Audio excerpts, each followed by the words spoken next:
আওয়ামী লীগের শাসন আমলে ডিসি অফিসে চাকরি করতে মনোদিন তার সুন্দরী মেয়েকে কিডন্যাপ করে নিয়ে চলে গেছে। কার্যক্রম নিষিদ্ধ আওয়ামী লীগের আমলেই দেশের সংখ্যালঘুরা বারবার নির্যাতিত হয়েছে বলে অভিযোগ করেছেন বিএনপির কেন্দ্রীয় নেতা ও সাবেক প্রতিমন্ত্রী অ্যাডভোকেট এম রুহুল কুদ্দুস তালুকদার দুলু। 8ই নভেম্বর নাটোরের নলডাঙ্গা উপজেলার বাসুদেবপুরে সনাতন ধর্মাবলম্বীদের এক ধর্মীয় অনুষ্ঠানে এসব কথা বলেন তিনি।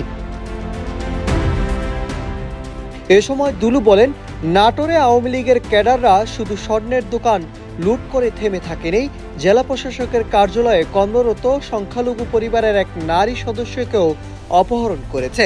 এ ঘটনাগুলোই প্রমাণ করে আওয়ামী লীগ কথায় নয় কাজে সংখ্যালঘুদের সবচেয়ে বেশি ক্ষতি করেছে। এখন যে কোনো ব্র্যান্ডের পুরাতন এসি বদলে নতুন ওয়ালটন এসিতে উপভোগ করুন 25% ছাড়।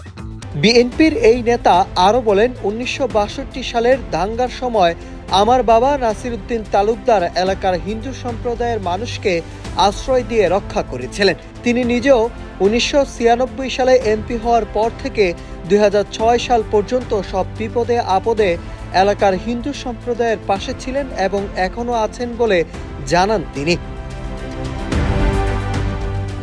আগামী জাতীয় সংসদ নির্বাচনে সংখ্যালঘু সম্প্রদায়ের প্রতি আহ্বান জানিয়ে দুলু বলেন, ধানের শীষে ভোট দিন যাতে এই দেশে আবারও ন্যায় বিচার ও সম্প্রীতির পরিবেশ ফিরে আসে। বিএনপি ক্ষমতায় এলে দেশে কোনো সংখ্যালঘু নির্যাতনের সুযোগ থাকবে না। বিএনপি পারে দেশের সব সম্প্রদায়ের নিরাপত্তা ও মর্যাদা রক্ষা করতে।